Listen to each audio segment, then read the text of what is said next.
Assalamualaikum warahmatullahi wabarakatuh. Selamat sore. Perkenalkan, nama saya Nis Ariska. Nama saya Febriani Natalia Bunga. Nama saya Irsa Satria. Di video kali ini kami akan membahas 3 materi. Yang pertama tentang ayat jurnal penyesuaian pada perusahaan dagang. Yang kedua, ayat jurnal penyesuaian untuk kehilangan persediaan. Dan yang terakhir adalah ayat jurnal penutup pada perusahaan dagang. Berikut adalah presentasi kami. Selamat menyaksikan.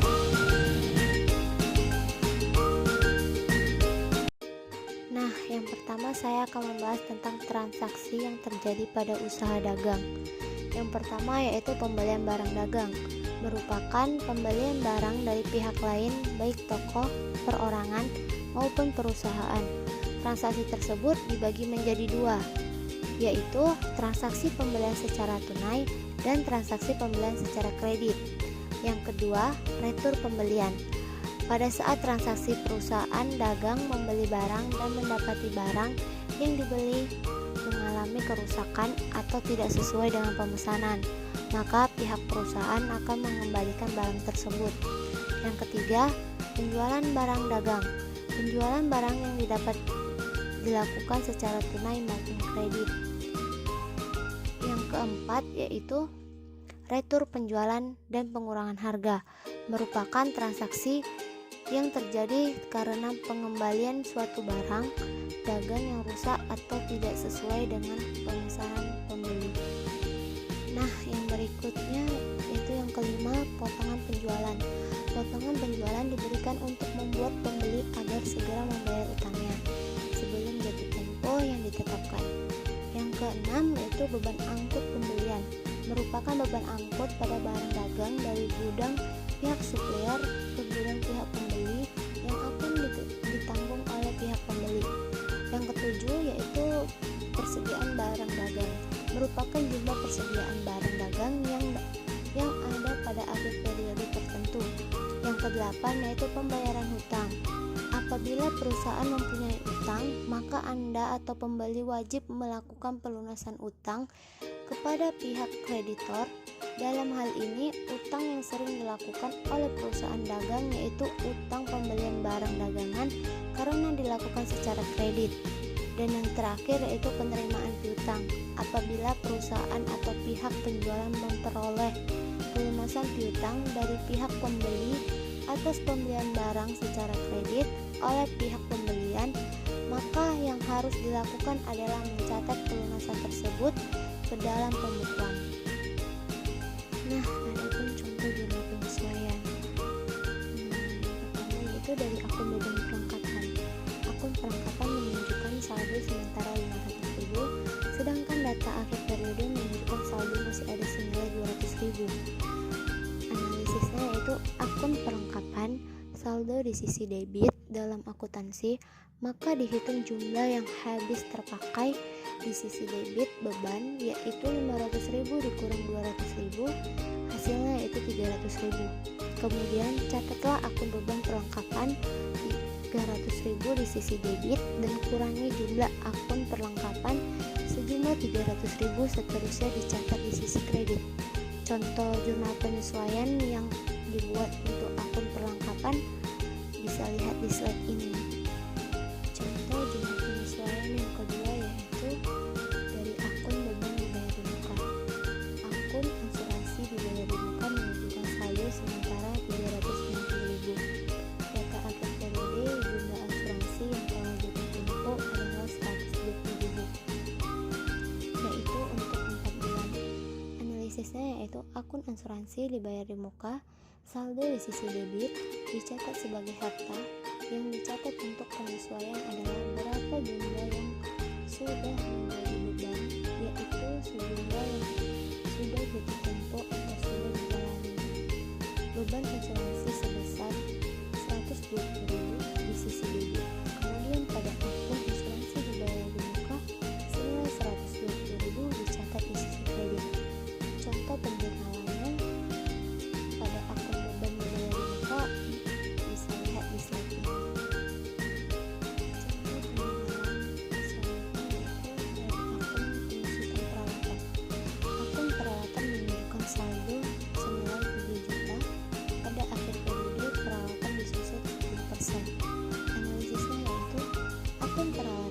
saldo di sisi debit, penyusutan peralatan 10% dikali 3 juta. Hasilnya yaitu 300.000. Dicatat sebagai beban penyusutan peralatan di sisi debit. Kemudian dalam akun akumulasi penyusutan peralatan dicatat senilai 300.000 di sisi kredit untuk pembentukan setiap penyusutan peralatan setiap tahunnya. Contoh jurnal ada akun penyusutan peralatan bisa dilihat di slide ini. Dan contoh berikutnya dari akun pendapatan diterima di muka. Akun pendapatan jasa menunjukkan senilai 1.800.000. Data akhir periode dari pendapatan tersebut sebesar 200.000. Layanan kepada langganan belum dikerjakan. Analisisnya yaitu akun pendapatan, saldo di sisi kredit, jumlah pendapatan yang belum menjadi pendapatan adalah 200.000 karena pekerja atau layanan kepada langganan belum dikerjakan. Jadi kurangkan akun pendapatan senilai 200.000 dan dicatat di sisi debit. Kemudian catatlah kepada akun pendapatan diterima di muka senilai 200.000 di sisi kredit karena dianggap sebagai hutang. Contoh penjualannya ada di slide ini ya. Jumlah penyesuaian selanjutnya dari akun pendapatan sejumlah pekerjaan senilai 600.000 telah diselesaikan, di mana jumlah ini belum masuk di neraca saldo senilai 15.500.000 yang menjadi piutang pendapatan perusahaan. Dengan demikian akan membuat pendapatan akan bertambah dan menjadi 16.200.000. Contoh laporan jurnal penyesuaiannya yaitu bisa dilihat di slide ini. Untuk contoh dari akun berikutnya sama juga seperti contoh yang sudah saya jelaskan. Bisa dilihat juga di contoh-contoh yang sebelumnya. Dan untuk penjelasan yang kedua bisa dilanjutkan oleh rekan saya yaitu Irjen Melki Safira. Tentang ayat jurnal penyesuaian untuk kehilangan persediaan. Dalam sistem pencatatan persediaan perpetual, akun persediaan akan dikelola terpisah dalam buku besar dan diperbarui secara terus-menerus ketika muncul transaksi penjual dan pembelian. Selama periode akuntansi, akun ini akan menunjukkan jumlah persediaan yang terjual setiap saat. Namun, perusahaan dagang mungkin mengalami kehilangan persediaan karena kelalaian pegawai toko atau kesalahan dalam pencatatan atau penghitungan persediaan. Akibatnya, perhitungan persediaan secara fisik yang dilakukan pada akhir periode akuntansi dapat berbeda dengan jumlah persediaan yang ditunjukkan dalam catatan persediaan. Oleh karena alasan ini, selisih tersebut sering dinamakan penyusutan persediaan atau kehilangan persediaan. Oke, kita lanjut ke jurnal transaksi jurnal penyesuaian untuk kehilangan persediaan. Saldo akun persediaan pada neraca saldo diketahui 550.000 setelah melakukan perhitungan fisik. Ternyata yang tersedia adalah 510.000, maka diketahui kehilangan persediaan adalah 40.000. Lalu pada akhir periode jumlah kehilangan tersebut dicatat dalam ayat jurnal seperti gambar di atas. Beban pokok penjualan di debit sebesar 40.000, persediaan di kredit sebesar 40.000. Maka 40.000 didapatkan dari saldo akun persediaan sebesar 550.000, perhitungan kembali sebesar 510.000. Setelah pencatatan ayat jurnal tersebut, catatan akuntansi menjadi sama dengan hasil penghitungan fisik persediaan pada akhir periode toko.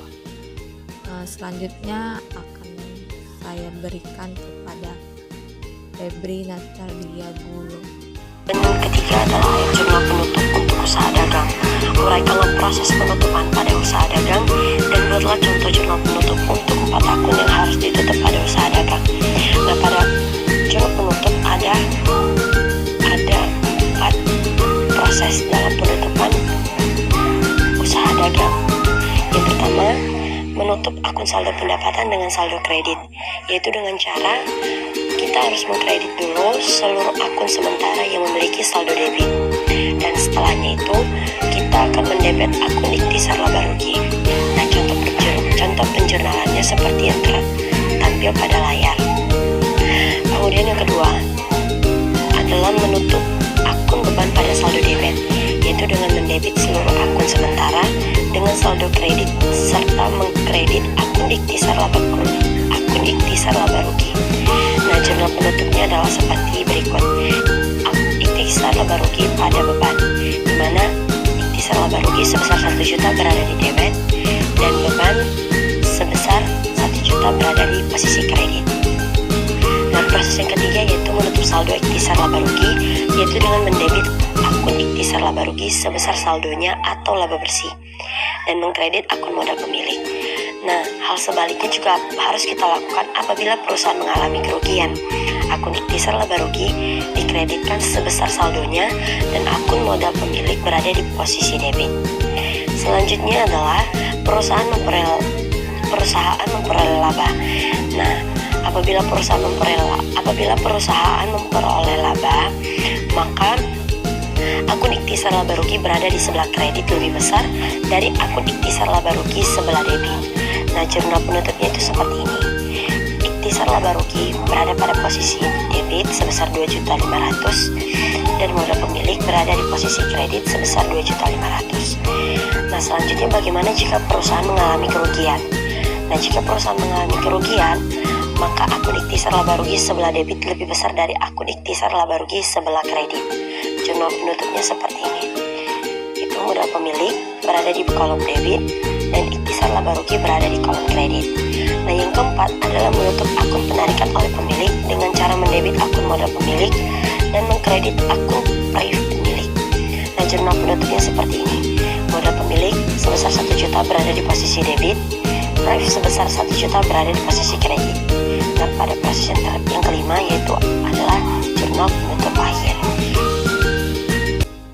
Baik, sekian dari video presentasi kami. Kurang lebih dari materi kami mohon maaf apabila kesalahan dalam bertutur kata.